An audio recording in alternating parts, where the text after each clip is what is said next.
right, some cool things happen. And how many birthdays? We always celebrate clean and sober birthdays here because those are super important. How many clean and sober birthdays do we have? Dave Newhouse, 1 year. Yeah. Woo! Awesome. Awesome. Happy 1 year. Awesome. John Boyce? 2 years. 2 years. Awesome. Yay. Wow. 32 years, Theresa. Theresa, Woo! 32 years. Yay. That's so awesome. 30 days tomorrow. Awesome. Yay. That's awesome. 6 Chrissy, months tomorrow. 6 months tomorrow. Awesome.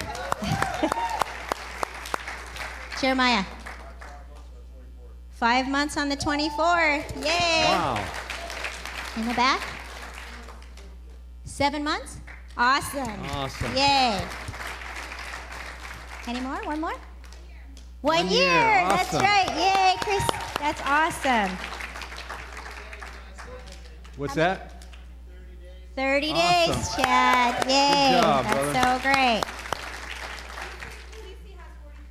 CC 43 days. Awesome. That's awesome. Very good. I saw a hand back here. Am I missing something? 15 months. Awesome. Okay. 10 Awesome. months. Yay. You guys Good are stuff. awesome. Oh, we got one more. 4 months months yesterday. Good job, you guys. That is so awesome. Any others? Oh, one more. 30 days. 30 days. Awesome. That's big. Keep doing what you're doing. You guys are awesome. Okay, we've got, over the last several weeks, we've been building our teams. Faces of Hope Outreach, we've got people going into Clark County Juvenile Detention. We have them starting to go into the jails. This is a big deal here. The next slide. Yes, thank you. How many people do we have interested in going into the Clark County Jail? I don't know if you can... And coming out. And coming out the same day. Yeah, you get to come out the same day. Wow. You liking that? Okay, Wow. so we have a few screening requirements just off the get-go. The No big warrants. thing. Oh yeah, no can't have any off warrants. paper. You got to be off paper. The first one is that you've got to be involved, right? Because, and this is a big deal because they are opening up. I mean, it's really a kind of a risk deal for people coming into the jails. You have to be really involved, and we've got to know who you are because, you know, there was a group not too long ago that were able to go. They had access into the jail, and they brought drugs into the jail. Not good. So this is we've really got to make sure that we know you. We know you're really solid in your recovery, and you're doing really good. And so it's a big deal that you've got to stay involved. We've got to know who you are because they are. Really, the Lord has just opened up just an amazing opportunity for us to be able to go into the jails. 1 year clean and sober, that was actually something that they did on an exception basis for us, just because they know that we'll be walking along, you know, the people that'll be going in are going to be really strong. And so Monta and Heather, they're at that NA event tonight. So they're the ones who are going to be leading our teams. November 4th, after church, they're going to be meeting with all the people that are involved. We've got clearance forms. Yeah, no, I'm sorry. Did I say November 9th? November 9th. November 9th. Did I I say was the paying 4th? attention. Because that's Tyler's birthday. I can't believe I was paying attention. Sorry. I might have said the 4th because that's Tyler's birthday, so that's in my head. But November 9th, after service. What? Do we have to have a year by the 9th, November 9th? I have it on December 12th. Okay. I want to go. Yeah, okay, so let me tell you, it's kind of a slow process with the jail, but it's good. It's really God's timing. We're going to be starting the orientation and all that, but the jail is going to be using an annexed section of the jail for re-entry. Isn't that awesome? Yeah, it's going to be super cool. So, and it won't actually start until after January 1st. So, I mean, that'll be here like that, like fast. But yeah, so by then you'll have a year. So you can certainly go through the orientation and all of that. So we're going to have a lot of training. You're going to be subject to random UAs. So yeah, we're serious around here about that. So anyways, it's going to be really super awesome. And I think it's going to be a great opportunity for how many people have been in the jail like, you guys were serving some time that want, okay, I love this. This is awesome. Okay, so you guys have the bigger impact because you were in their shoes, right? So I just really know that God's going to use you amazing in the jail. So get involved. We really want to build those teams. So we're going to be doing some life recovery, spiritual 12-step groups. And then they also want us to go in and do testimonials and share the Faces of Hope video, which I think we're going to share later. So get involved with that. And then today started our Love and Respect group. Can we have How'd Ken that and go? Tracy stand? Can you Everybody- guys stand up for a second so they can see your lovely faces? Ken and Tracy. Yeah. They're still hugging. It must have been a good class. Yeah. Okay, enough, Ken, enough. Get a room. So Ken and Tracy, how many couples or how many people were in the class tonight?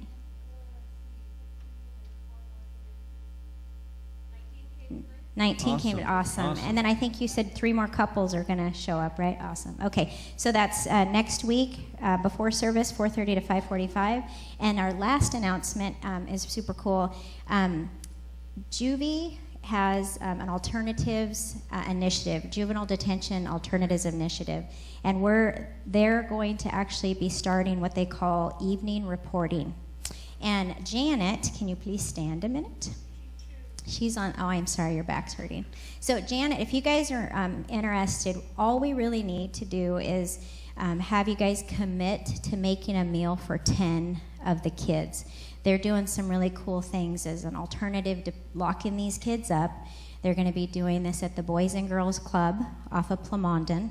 And you have an option to make a meal for 10 in the disposable little trays, drop it off, or you can drop it off and stay, hang out with the kids and start building some That'd be a relationship. better choice. That would totally That'd be be a better better. choice. Yeah.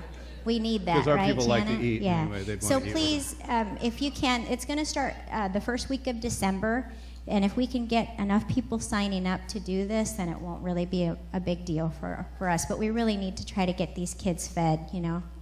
Food motivates. Better than a jail meal, which is the opposite. Yes. It's a jail sack. Oh, no, we don't want the kids eating jail sack lunches. You guys know what it's like. Yeah, not good. So, yeah, anyway, see Janet after if you can do that. And I think that's it. If you guys want to take a minute to stand up and shake some people's hands, that'd be great.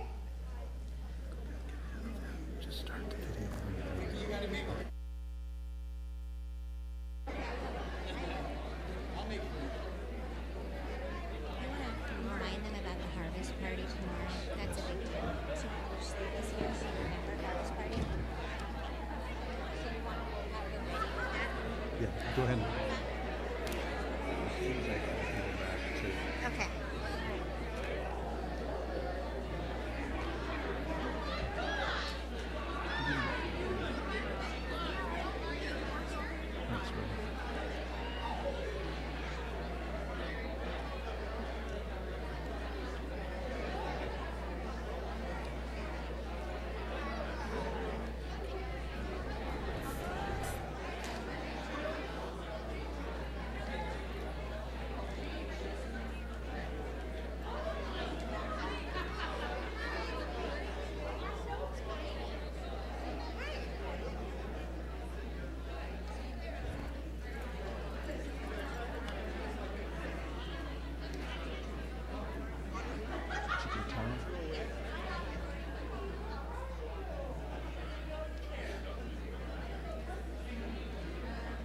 Okay, let's go.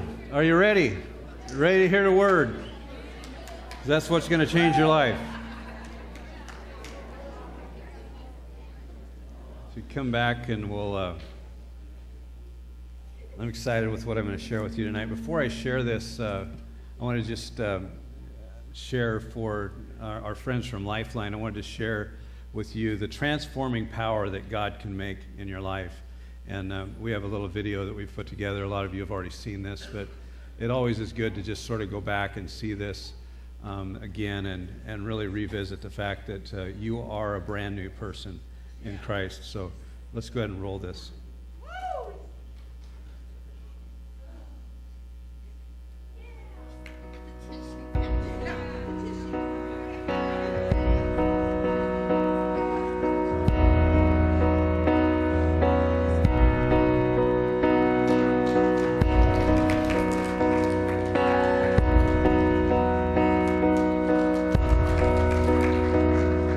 Seems like all I could see was the struggle.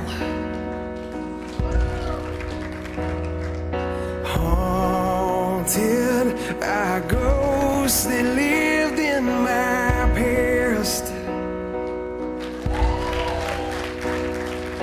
Bound up in shackles of all my failures.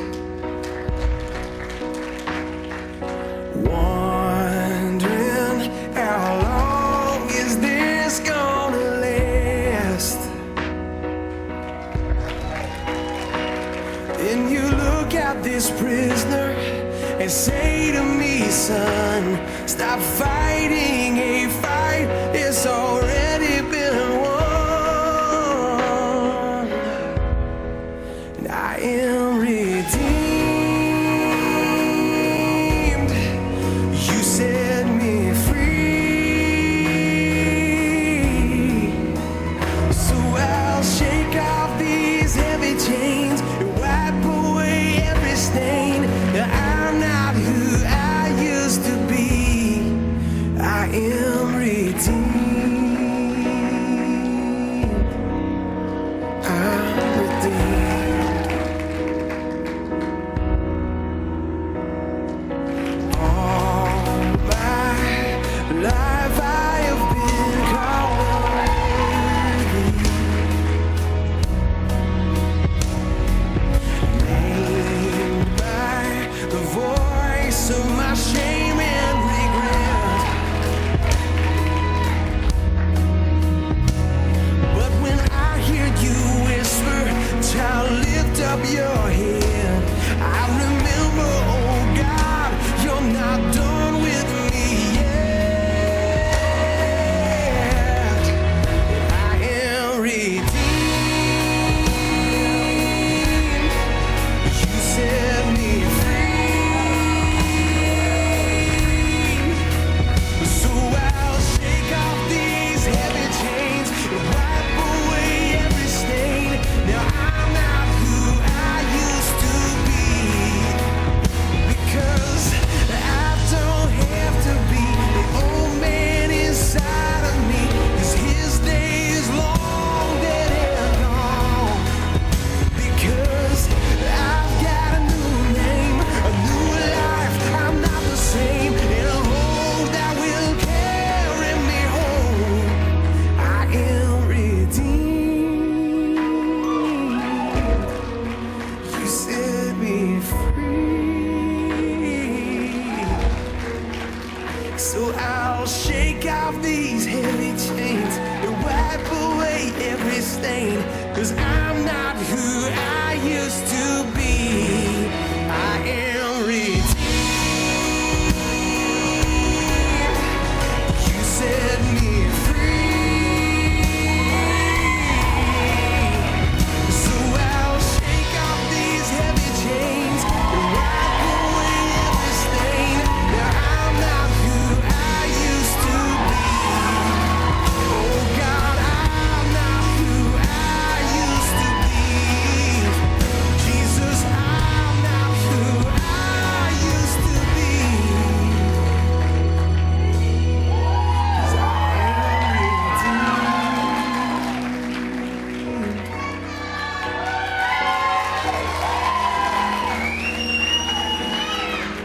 Thank God, redeemed.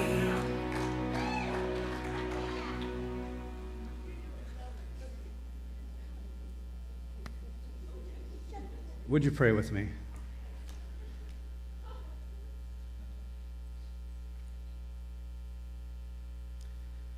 Father, I just thank you for redemption. I thank you for changed lives. And Father, I thank you for what's going to take place here tonight as you transform even more people into your likeness. And I pray that as we look at your word, that it would just change us from the inside out. We just praise you in your name. Amen. You know, I'm excited about this series that we're in. We're talking about, is there any way you can get the echo out of this thing? We've been talking about being all in in your relationship with Christ, and really going to the next level. And And I really believe that that's what it's going to take for us if we're going to do everything that is laid out before us. And I know there's some things laid out before me, and there's some things laid out before Glen and Theresa and Vicky, and we've got this huge vision of what God wants to accomplish. But you're a very integral part of that. And without you, this can't take place. And so I'm excited for you as we see God begin to unfold the next steps for you. I was in drug court this last week with Ken, received a 10-year thing for being out of drug court for 10 years. And it was ironic that the leader of that, Brad Finegood, was very broken emotionally because he had actually seen how God had made a difference in Ken's life, and how it wasn't about just going through a program. It's not about just getting recovery, but it's about what you give back. And he had demonstrated how he had given back into the community and drew more people. And so if you're sitting here tonight and you're wondering about why you're in the place that you're at, it's because of what God's going to do through you as you really go all in. And I want to look tonight at Abraham and Isaac and Sarah, an interesting couple in the Old Testament.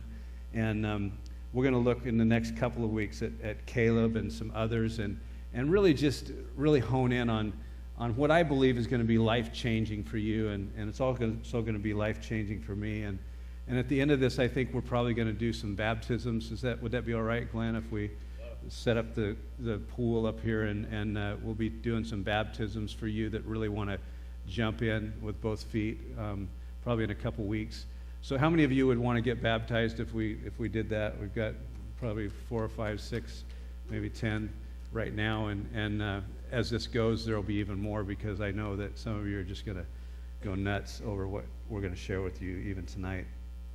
I want to read from you in Genesis, the 22nd chapter, 1 through 19, and we're just going to go down through this and just sort of tell a little story, read a story together about God's provision and how sometimes he tests us. And you may be going through a testing time in your life right now. It says in Genesis 22, it says, sometime later God he tested Abraham. He said to him, Abraham, here I am, he replied. That's always a good thing when God says something to you and you say, here you are, you don't try to hide, right? Don't try to hide. So Abraham said, here I am, he replied. And God said, take your son, your only son, Isaac, whom you love, and go to the region of Moriah and sacrifice him there as a burnt offering on one of the mountains I will tell you about. Wow. Early the next morning, Abraham got up and saddled his donkey. He took with him 2 of the servants and his son Isaac. When he had cut enough wood for the burnt offering, he set out for the place God had told him about. On the 3rd day, Abraham looked up and saw the place in the distance. He said to his servants, stay here with the donkey while I and the boy go over there. We will worship, and then we will come back to you. Abraham took the wood from the burnt offering and placed it on his son Isaac, and he himself carried the fire and the knife. As the 2 of them went together, Isaac spoke up and said to his father, Abraham. He said, Father.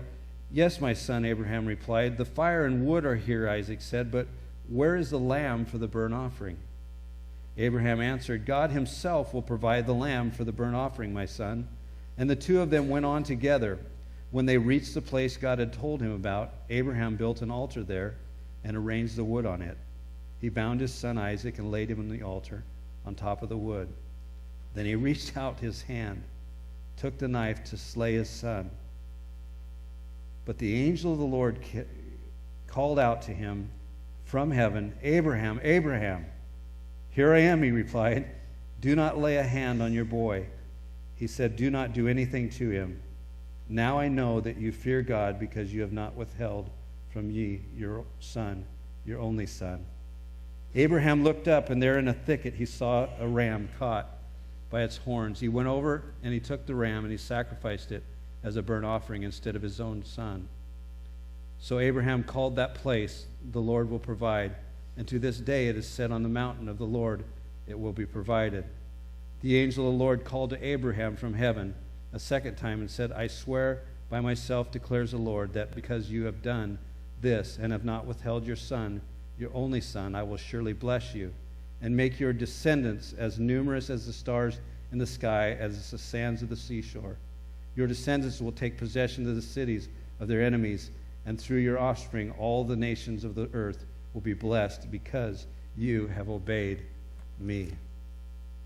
And if you think about the fact that this is probably one of the most uncomfortable stories in all of the scriptures, to even think about such a thing as taking your child and placing them on an altar and the Lord saying to you, you need to give this up for me.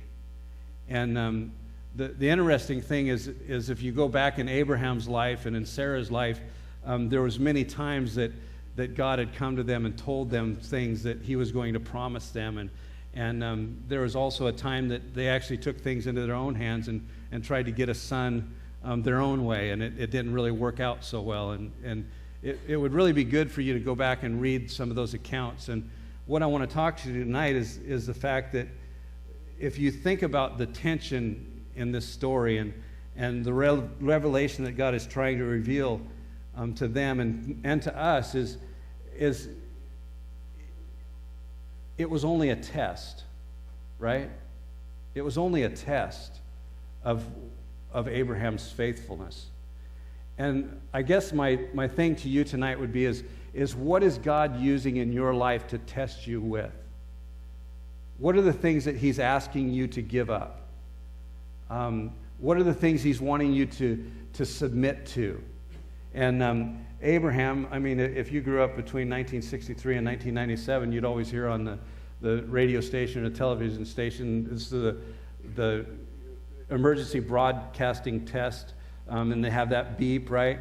Well, this for Abraham was just a test. And it's important to notice that at the front of this story it says that he was tested.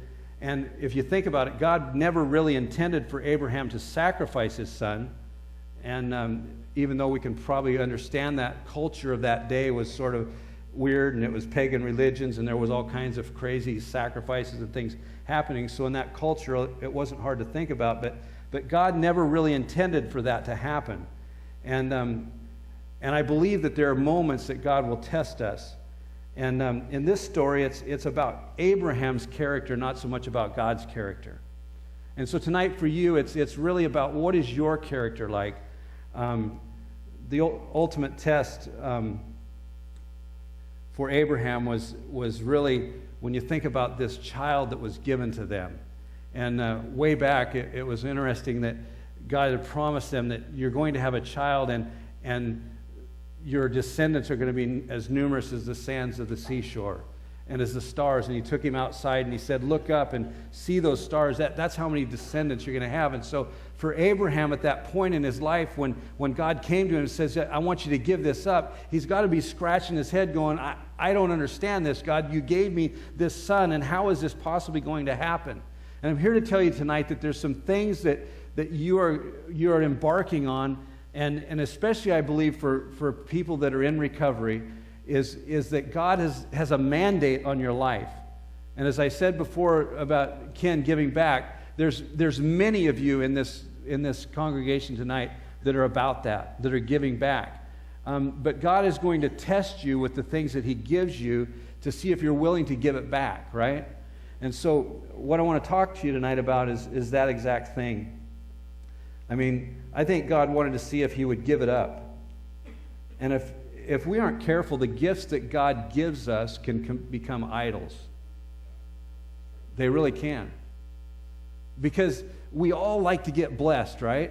We all like to get the things that, and we like the side of God that's a giver, right? I mean, that's awesome. I mean, is Rocco here tonight? Rocco's in Tri-Cities. Why wouldn't he be? He got his driver's license. 15 years, right? 15 years he hasn't had a driver's license, and God gave him his driver's license back. Isn't that amazing? And the gifts of God. God has given each one of us here numerous gifts. And the blessings that God gives us can become sometimes more important than the God who gave them to us in the first place. And so God blesses you financially. And all of a sudden, you're looking at that paycheck or whatever, and how are you using that? What are you doing with it? And then all of a sudden, it just consumes you, and it's something that all of a sudden maybe we forget that it was God who blessed us. God blesses you with a job, and you remember the day when, oh man, I just wish I could find something to do. I wish I could just find a job, a decent job that I just need to pay my fines. I just need to do this. I just need to do that, right? And we were just so intent on, and now it's, oh man, this job just sucks.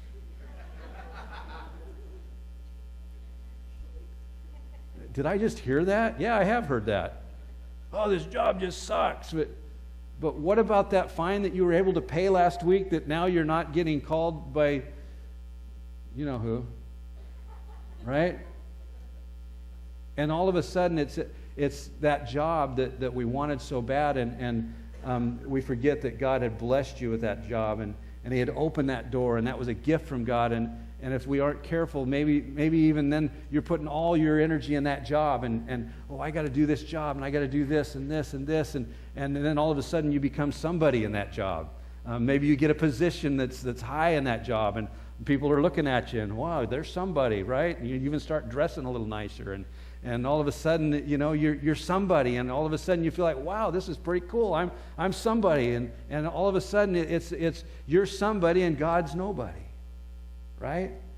And so it's really important, I believe, for us to bring God back to focus, to center. Sometimes it can become more important than Him. Maybe God blesses you with a boyfriend or a girlfriend. It could happen. It shouldn't happen for any of the women in the home or the men in the homes. God's not ready to do that yet, ladies. Men, just relax. Just relax. But if and when He decides to do that, are you going to keep that boyfriend or that girlfriend on the altar?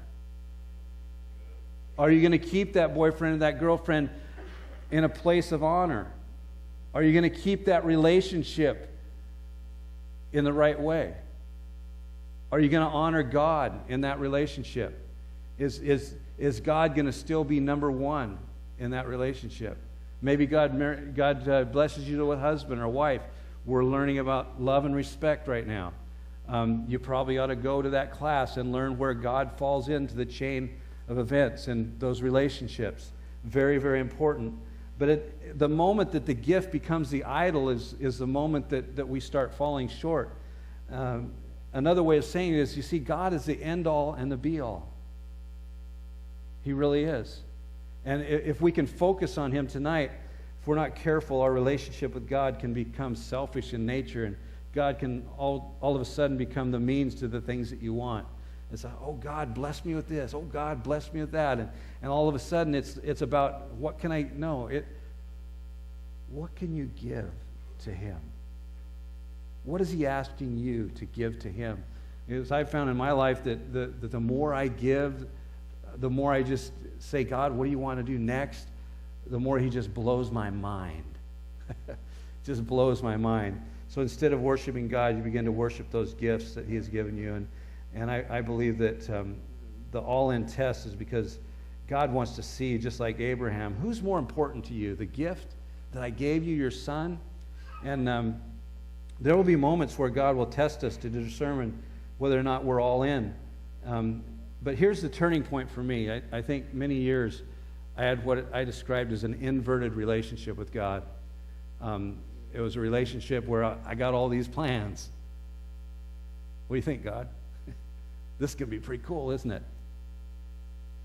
I remember that Vicki and I, we were doing, shortly after we got married, we were doing real estate and mortgage. And we're doing really good financially.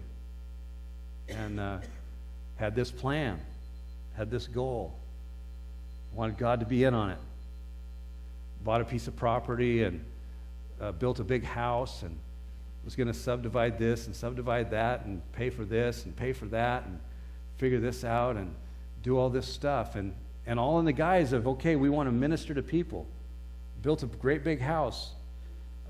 We wanted to minister to people. And really had good intentions, I thought. I really felt like I did.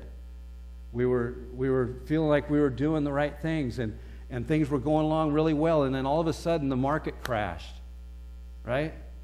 And all of a sudden all that stuff was just sort of, it was real cloudy and real muddy, right? And we're going, okay, well, God, we were doing what you called us to do. And he was saying, were you doing what I called you to do? Or were you doing your thing and asking me to bless it? You see, it was an inverted relationship.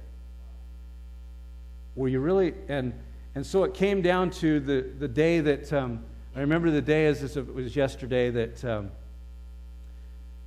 we ended up having to list our house and short sale it because we couldn't afford some things that happened, and this happened and that happened, and all of a sudden it was just going away as quick as it came. And then at that point, my brother called from Alaska and says, "What are you doing? Come to Alaska and hang out, and I've got a construction company going up here. You guys can pick up the pieces and just go." And we looked at each other and we said, I know God called us to do this. He called us to love people. He called us to reach out to people, and I just don't understand it. I don't understand what's going on. And we began looking on Craigslist for houses, and we moved here and moved there, and all of a sudden we're just going along and really not making any money and floundering and wondering what in the world is going to happen. And then at that moment, Commissioner Mark Bolt came to us one day and said, "I got a house I want you to look at." And he said, "I think you guys could use it for what you want to do. You help all these people in recovery. You got all these people hanging out with you all the time. You're always doing something with somebody." And he said, "I think you could use this for something," right? And all of a sudden, we go look at this house, and it's just run down house. It's not been lived in forever. And he says, "The only catch is we'll let you have this house for really cheap rent, but you have to fix it up." And we looked at each other, and before it was, okay, call the contractors, get the bank loan, do this, 3 months, yeah, we can do this. The only problem is there's no bank loan.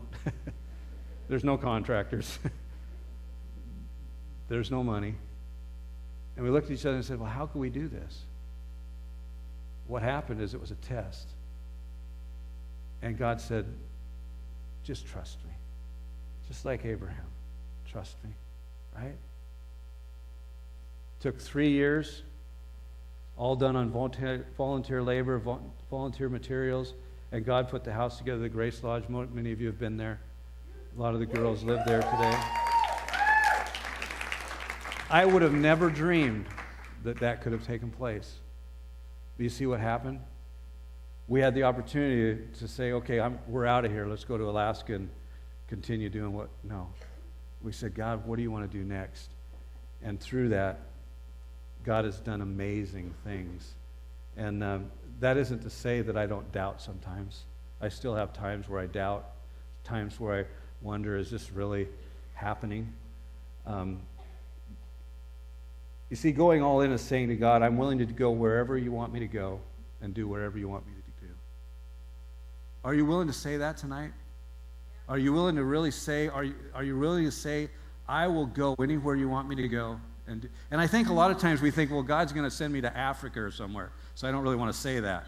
And I always had that feeling because when I was a kid growing up in churches, like these missionaries would come, and they're always from some Zimbabwe or South Egypt or somewhere that you'd never want to be, right? And so I would just sit in fear and trembling. If I say yes to God, he's going to shoot me off to some foreign country. And you know what I found out is when I said yes to God, he put me right in the middle of where I always wanted to be. I grew up in this town. Grew up right here in this town. What's amazing to me is in the 1980s, I surrendered my life to God right down here in the corner of this building shortly after it was built. And I said to God, this is the last day I'll use drugs and alcohol. It was an Easter Sunday morning in the 1980s. I think it was about 27 years ago. Right down in the corner of this building when it was first built. And I'm thinking God's sending me to Africa, but he brought me right back here. Is this crazy? I mean, it seems like Africa looking at some of you tonight. Right? We got some crazy stuff going on in here. And it's awesome. It's better than any mission field I ever could have gone on. It's just amazing what God's doing. But it's scary. And I think that this fear that somehow our lives are going to be the opposite of what we had dreamed and hoped for. I mean, God is not wanting to just ruin your life. God wants to give you the desires of your heart. But it's when you think about Abraham, he gets up early and he saddles a donkey and they head off, right? You know why he got up early? Because he didn't want Sarah to know. They'd already talked it over and they'd made a decision. But I'm here to tell you, if I told Vicki that the Lord had told me to sacrifice one of our children, I think there would be some questions in her mind. And I'm sure that Sarah was no different because she's always the rational one, right? And she would try to think of a different way. And so I think he just wanted to get up and get out of the house before she changed her mind, right? That's probably what happened. But we read this story and we don't even think about the dynamics. They talked it over and they decided this is what they're going to do.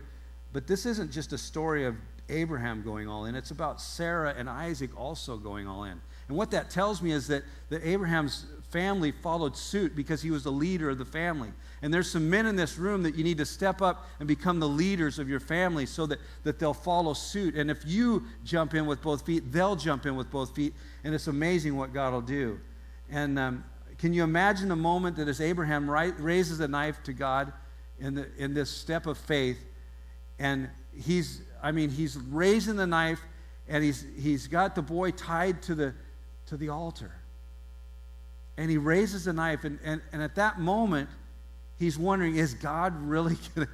I mean, this is pretty late. I mean, really? God, you see, the knife's... let's do it again. The knife's in the air, and I'm going to thrust it through.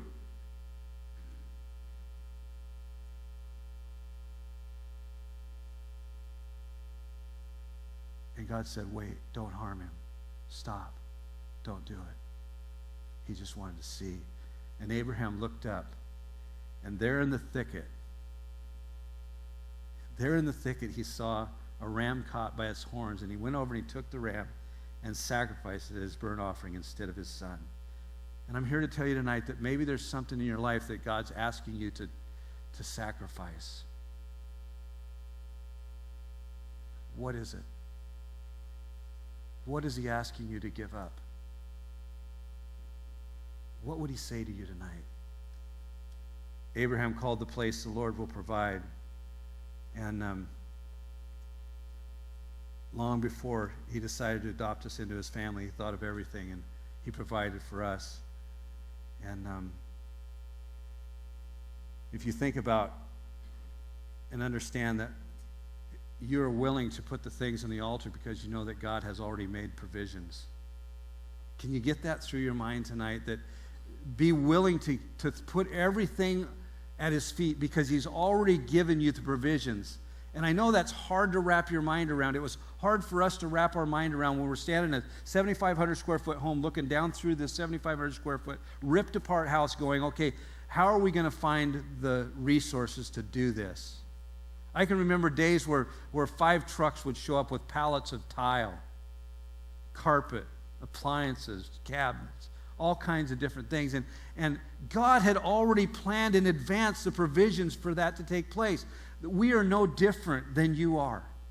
All God is looking for is someone willing to stand up and say, God, what do you want to do with me?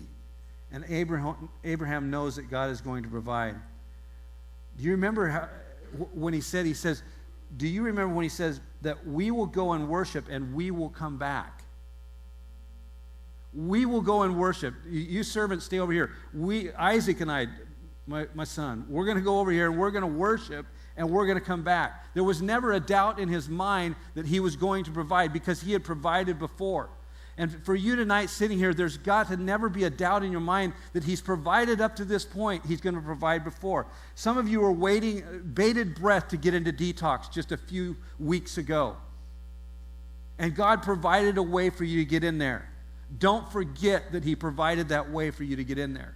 Some of you are waiting, bated breath, oh, if I could just get into Lifeline. And now you're thinking, oh man, if I could just get out of here. Right? Don't think about that side of it. Continue to think about the fact that you were so hungry, you were so willing, you'd do anything it could take to just get in there and get a bed. I just got to get a bed. I just got to get this stuff out of my system. I just got to get back on track. I just got to know what God has for me. I got to be able to do it. And it's no different from what God provided for Abraham for what he wants to provide for you. And he wants to provide for you. He wants you to become a mentor. He wants you to become going back into the Clark County jails. He wants you to bring your family back to you. How many of you are sitting in this room tonight that you've been restored to your families? Let me see your hands. Look around the room. There's testimony after testimony of people that never thought they would ever see their children again. And you may be sitting on that place tonight where you think, what is going on in my life? Everything's in shambles. Is God really in this? Is God really able to do this? Yes, he is. And he wants to provide just the way that he did for Abraham. Do you think what Abraham must have thought when he went up and he pulled that knife up and he was getting ready to thrust through his son, and God says, wait, stop! And he looked over. Some of you are here tonight and you're getting ready to run. Don't run. Stay. Because you never know what God's going to do through you. I want to share this little story with you as I close.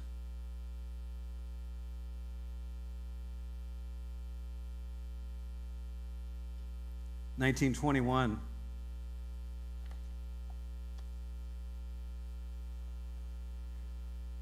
in Stockholm, Sweden, a church sent a couple of missionaries by the names of Mr. and Mrs. Flood to the Congo, to the modern-day Zaire. And they went with their one-year-old son, and their project was to set up a missionary compound in the jungle. In fact, they used machetes to get back into that land, and the place where they were going was very remote. And it says the first year that they didn't see one single convert in that area. And the area was very hostile, and they were missionaries. They actually went with another missionary couple named the Ericsons.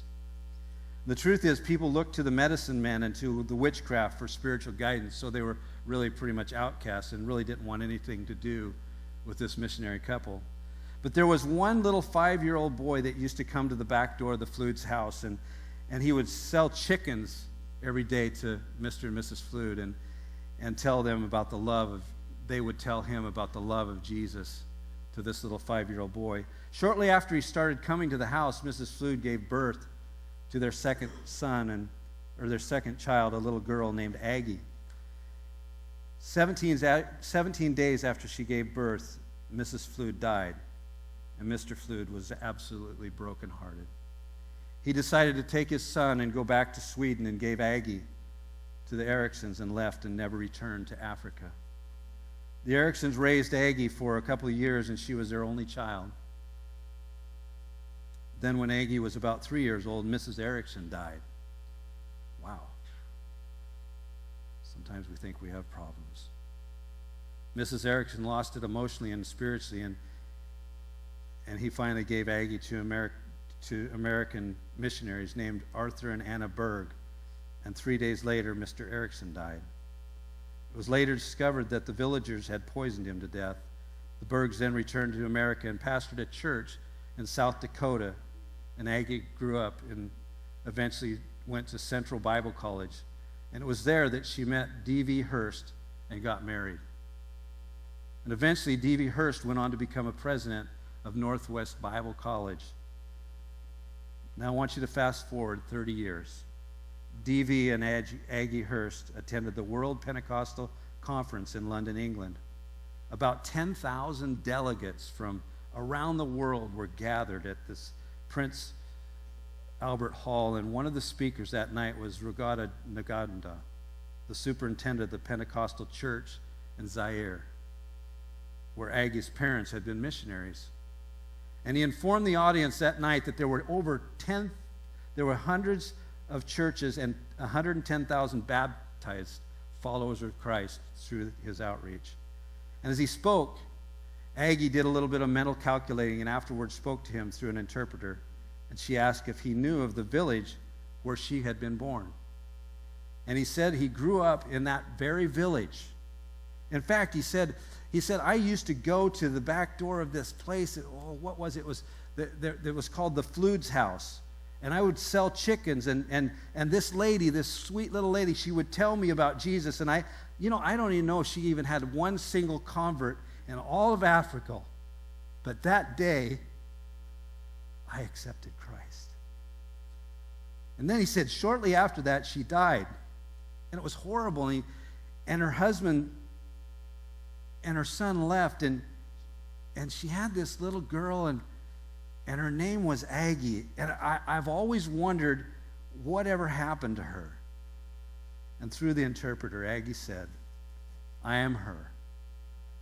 And he began to sob uncontrollably. They embraced, held each other for several minutes, and finally said,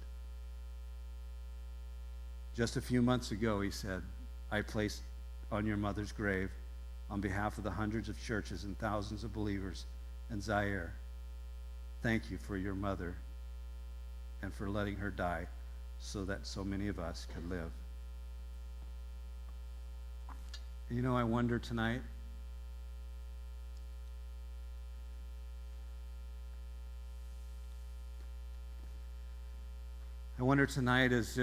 as we close this service,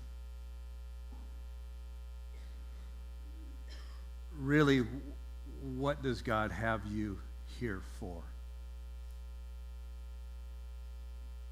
I shared with you last week a dream that I had dreamed on our honeymoon night, or not on our honeymoon night, but the last night of our honeymoon. I wasn't dreaming about convicts on my honeymoon night, just so you know. Just got to clarify that, baby. But I shared that dream with you last week about how God had really put in my heart and my mind about reaching this community. As I saw tonight all the hands that went up that have been incarcerated, I really realized that I'm home. We are where we're supposed to be. And so I take it very seriously every week that you're here for one reason only, and that is to have a personal relationship with Jesus Christ. And tonight, he stands at the door of your heart. And as you see that door, he's standing there and he's knocking and he's saying, I really just want to come in and rebuild what you've lost, what's been taken from you. So tonight, I wonder how many of you would just say, I want to open my door, the heart's door, to you. And if you want to take one of those cards tonight, I want to bring you a card, and I want you to take that, and then I'm going to pray with you in just a moment. And this will be the night that you go all in with the Lord. So is there anybody here that you want to take one of these cards?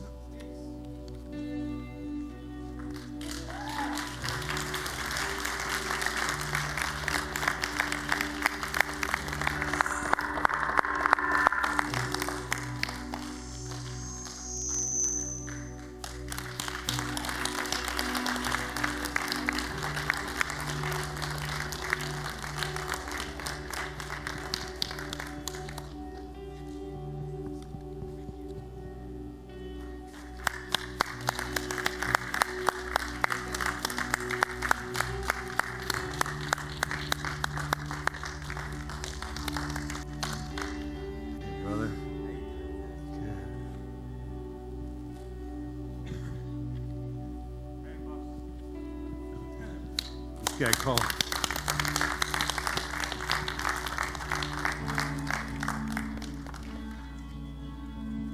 Proud of you.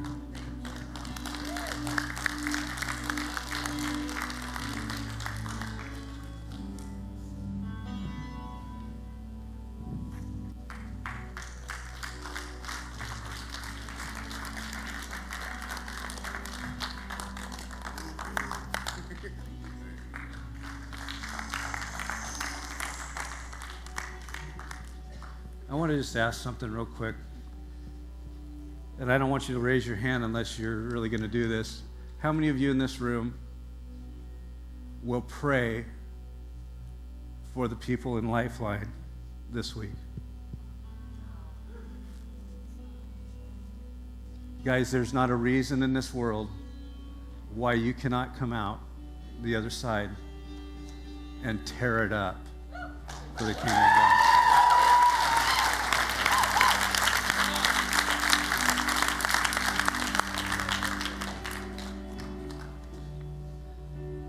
Anyone else? You just feel like, I need to go all in. Anyone else?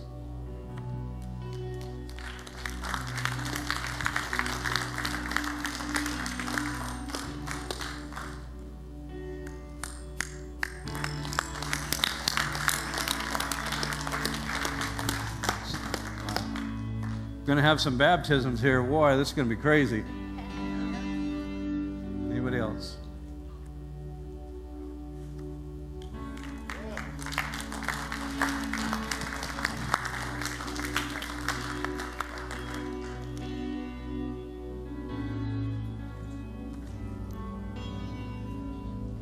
We're going a little bit over tonight, but I really feel like it's important to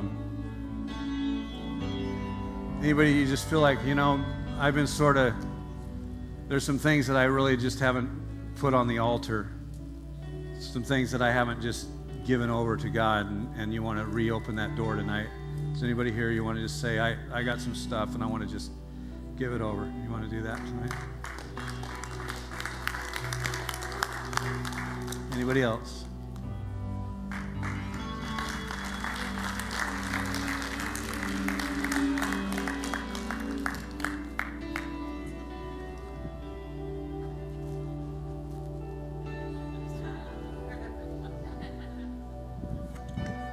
I'm feeling good tonight.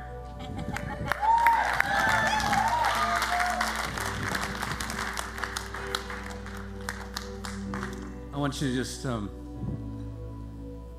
you to pray with me right now. All hearts clear.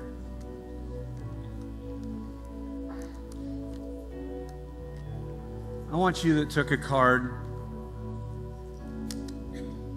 I just really feel it's important that you come forward and you kneel right here, and there's going to be a brother or a sister come, and they're going to lay hands on you behind. They're going to just really empower you to go to the next level.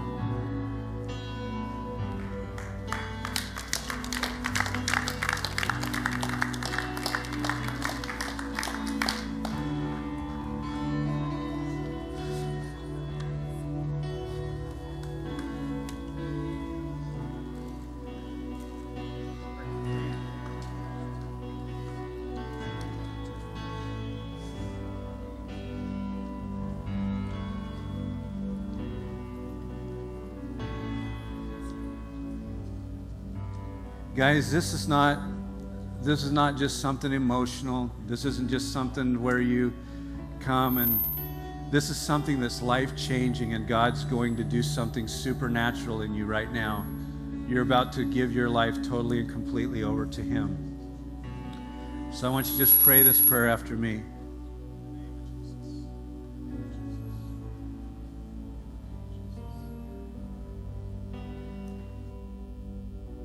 I want you to pray this prayer after me.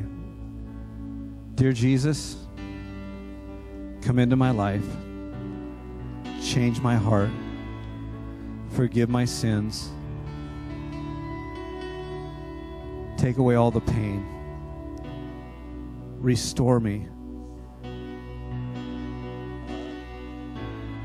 I lay my life on the altar. I love you, Jesus. In Jesus' name, amen. I don't want you to get up from there until you feel really clear that maybe tonight you want to just experience all of God. Maybe tonight you haven't really ever felt what you're feeling right now. I want you to understand it. I want you to just realize that God's doing something in you. He's already done it, and now you get to walk in fullness.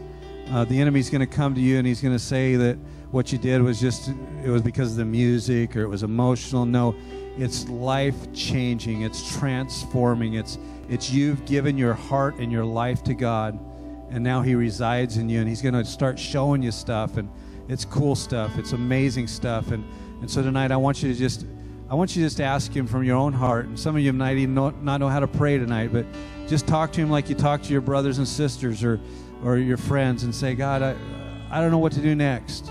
Be honest with him. Just tell him what you want to tell him. Maybe tonight you're feeling like, man, I just got some stuff in my heart that hurts. You want to turn it over to him. Just spend some time in prayer, and we're going to sing a song, whatever you want to sing.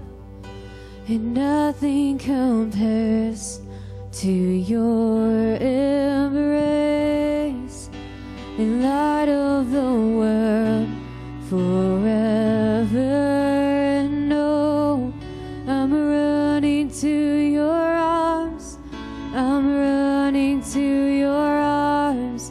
The riches of your love will always be enough, and nothing compares to your embrace, in light of the world forever. And oh, I'm running to your arms, I'm running to your arms. The riches of your love will always be enough, and nothing compares to your